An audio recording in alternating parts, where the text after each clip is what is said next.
Well, hey everyone, welcome back to the channel. We had an awesome rain here Monday and Tuesday. Ended up with an inch, well, technically 0.99 in the weather service gauge of the yard here. But awesome rain. Time to go spraying again. Crops are really going to take off now. We're supposed to get really warm, but we're supposed to get windy today, so around noon we'll probably have to shut down. But we'll get a good start on it this morning. We would have been going earlier, but the radar showed some of these clouds had some rain in them earlier, and well, we just can't spray in the rain. So now we're gonna get going. Hi, I'm Tony Fast's daughter. I'm Tony Fast's daughter.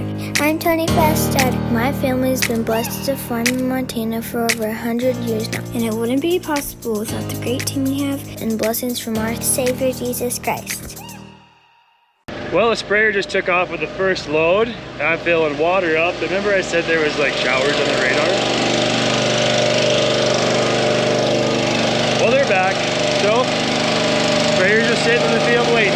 I got the trailer full, got out here at the field now on the field road. One nice thing about the way we ordered this trailer reversed from our old one is the boom goes out the back, so that hose is long enough that we can reach off the back of the trailer, so he can just nose up behind me on the road. Because otherwise I had to back in here off the highway, because there's really not a good spot to turn around on the other end. But this will work good this way. We can still see that AccuVolume from the pump station here. So I'm gonna go ahead and get loaded up because he's probably getting pretty close to empty already. And we will get him going again. So I got my whiteboard marker out and wrote, has to complete how many gallons I need of that, 1 combo bag of Express, and how many gallons of AMS liquid Class Act we're using. Let's start filling up. Chem pump.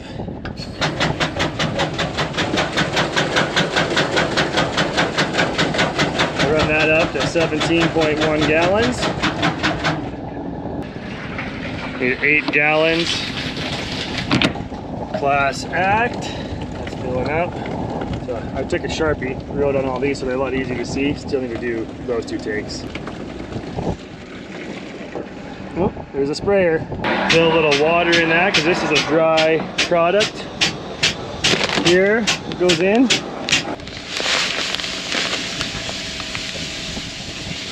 Turn the mixer on.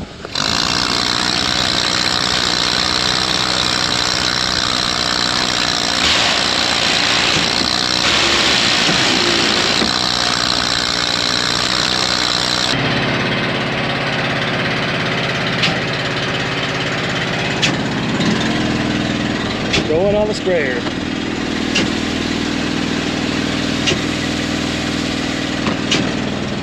There's actually an extra rinser in here. The old system used the same jug rinser to rinse the cone down. So that's kind of nice. You can look in there, use a garden hose to keep rinsing if stuff's real sticky in there. Really nice feature. That's pretty handy. I like it.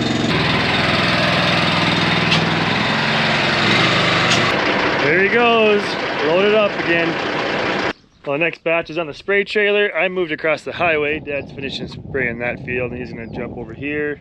This is a 460 acre field of wheat. He's finishing up a 600 acre block of durum, and then he's got an 80 to spray there yet. But this is what we're really going after here. Wild buckwheat. Grow big, huge, flat spots spiny across the ground. Really makes a mess if you don't kill it, because it just drags on the air seed of the next year. So this wasn't pre-sprayed. It was so cold yet. This dash trailer had just arrived and it was too cold to be spraying even, so it just got left. Should show you guys the alfalfa stand here. This is the better part of the field. Right here it's kind of thin, winter killed, but it's canopied out in the middle of the field. That's good. Far west side though, it's really thin. But this other stuff, we actually took two cuttings on this in 2020 for this first half, and that's actually got a better stand. I don't know if it's why, if it's because of the second cutting or not. We'll leave the camera here on the trailer. Maybe Dad will do some filming while he's spraying. Nope, it was right where I left it.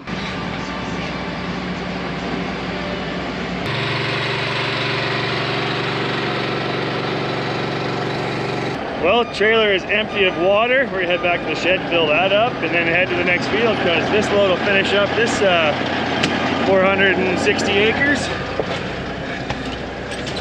Now, I'm gonna head to a 550 acre field, something like that. So let's go get some more water. So in the shed here, we've got a 3,000 gallon tank and a 6,000 gallon tank. We get about just 4,800 gallons or so in there. And that 3,000 gallon tank, get that full. We've got a electric float, so we wire it in line to the pump in the ground, like the well pump. The well pump will turn on. When it gets low enough, that float then will trigger on when it needs to. When the float turns it on, you know how that works. And we got water all the time. But I had an oops yesterday. The valves down here were coming out like this direction. So we thought, oh, we should turn it so we get out the door a little better. And so I turned it, and then I went to push it back into the corner with the side-by-side, and just kind of eased up to it, and I cracked the tank. But Dad's had a plastic welder for years. He's fixed lots of four-wheeler fenders for people in the past, as well as lots of water tanks. So clean crack all the way through, it's fixed. At least there wasn't water running out of the shed this morning when we got here, so it should be fixed.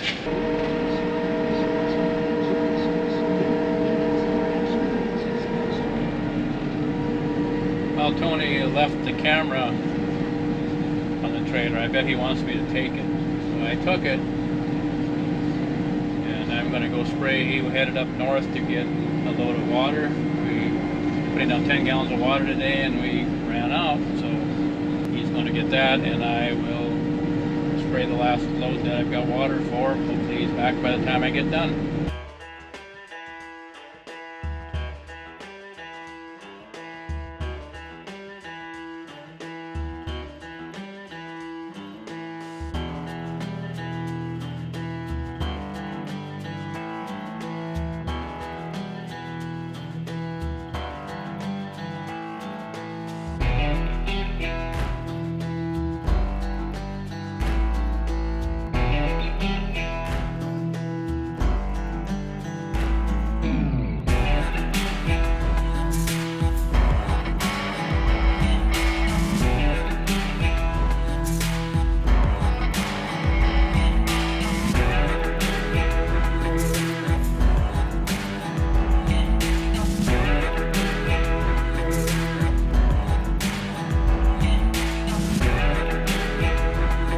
Well, I got that load sprayed out, and Tony got back with the water truck, and we're loading up.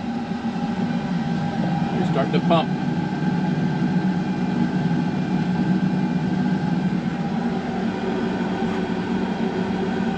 I wonder if he does windows too.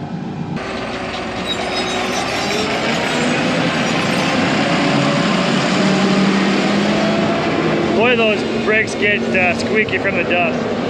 I think that's what happens with that Virgo cart too. They get dust on them and they squeak. They happen with Dodge pickups too, like that. But that load will make 1,900 acres for the day now. So that's a pretty good day. We got he gets that done. He's gonna have like another 450 acres to spray yet today. We might get all the wheat done over here on this farm. So we'll see. I'm gonna go move to the next field.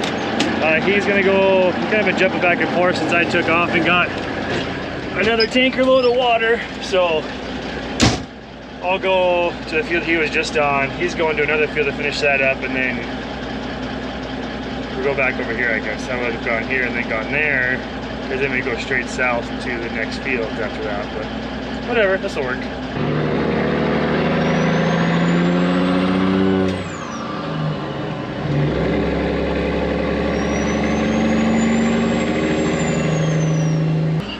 Got some tunes on, put the lights on. Heck, let's even go party mode.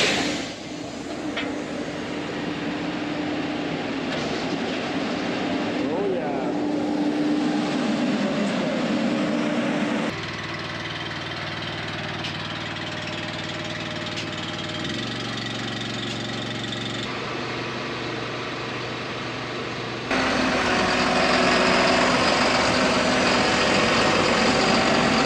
Those blue lights, they are for seeing the spray pattern at night. That blue light really shows up well against the spray fan mist nozzle pattern. There we go, against the spray pattern.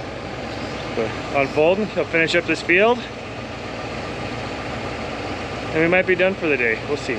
Starting to get quite a bit of dew set on, but it's not too wet yet. So, well, now that Dad's out spraying this load out, I'll show you guys this dash trailer at night. It is pretty sweet. All the columns have LED lights behind them, so they light up really well. See the lights back there. All 4 columns are lit up really well. There's stand lights there and there inside the cage. 2 lights up in there. Back here behind the tote decks. A couple more lights up there. Man, it is awesome. Plus the boom lights that go up there so you can really see. One shines out the back of the trailer really good. That's really handy.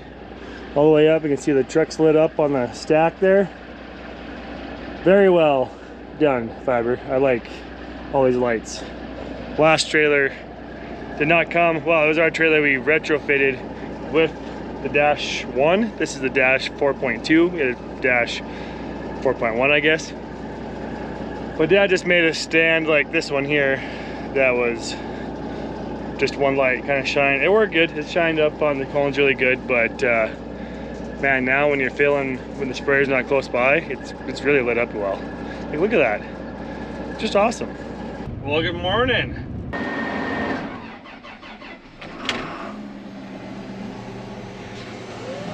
Well, this is definitely different than running the air drill.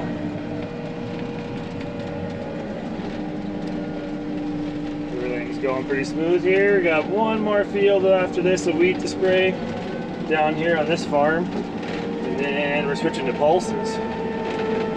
So that's really handy. I like that AccuVolume a lot.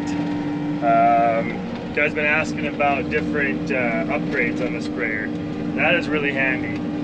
It's actually so accurate. We never even look at the sight glass. We never even finish the sight glass, putting the numbers on it. Calibration process takes a little bit of time on that AccuVolume, but once it's calibrated, man, it's pretty slick. We just look at that when we're filling the sprayer. Don't even look at the sight glass even if we're filling the sprayer. So, but highly recommend one of those if you have it. That's an AccuVolume from Simmons Innovations. So go find them on the internet and get yourself one of those. Tires, they ride great. This field is full of badger holes and gopher holes. We're next to a hay field, so they kind of just creep into the wheat fields every year a little further, and definitely goes over those a lot smoother. It doesn't bounce near as hard as that those 650s did. So that's a really nice upgrade too. And the bigger tank, like, man, we sprayed 2,000 acres yesterday, and actually had trouble keeping up with water, but found out that our screen going into our storage tank was plugging up with sand out of our well. So yeah, we got a lot done with that bigger tank and that dash trailer. So I'd say our sprayer game is pretty strong. See what I mean? All those gopher holes. Yeah, just cruise right over them though. On to the next field. All rinsed out and knocking out some pea acres here before. That looks pretty blue, like it's gonna rain pretty soon. So get some of the sprayed, and if you get this field, the next field of peas done, we're pretty well caught up and can let it rain for a day or two, or that'd be cool. Little shower there, but we're spraying again. Little bit of mud, but not bad. Gotta get one more load out after this. We got this all done then. All the peas. And the lentils are a little smaller yet. We're not gonna hurt those too much driving on them if they get any bigger, but this has to be done because we got 2 days of wind coming here tomorrow like noon. And then I think Wednesday we have gusts of 60 miles an hour, so that's not gonna be any fun. Can't spray in that's for sure. Well, back at the shed here, peas are done. Put some fuel in because we need to haul some clear fuel over for the truck. It shows the quarter tank, but it doesn't always accurate. So we're gonna flush that out, put some clear fuel in there, bring that over tomorrow morning. I think we're done for the day. Got a lot sprayed the last couple of days. Over 2,000 acres the other day and 1,300 acres today. So ready for a nap. We'll go home. Look at this alfalfa. I mean, don't mind the kochia patch here too, but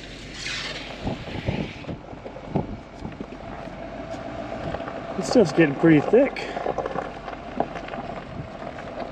And we did not reseed any of it, seed any oats into it like we thought we might, or any of that. The alfalfa got too far ahead that oats wouldn't have really done any good, because it all would have been nasty dried out alfalfa before those oats were ready to hay. So we'll just hay it off this year. We'll see what it looks like when we hay. If we end up maybe spraying out some patches and farming that next year, we'll see. So maybe we'll go check out the chickpeas quick. Definitely lots of grasses coming in here, volunteer wheat. We'll spray that out easily. But the problem was, lots of these hard to kill broadleaves that we just didn't get sprayed. Didn't get a good kill on in the spring because it was cold out yet when we seeded these. We really should have switched, seeded wheat and then came back to the pulses and seeded them, but I don't know. You can always look back and change your mind on how you think you should do it, but you probably could have done a little better job by killing some of those, but you never know.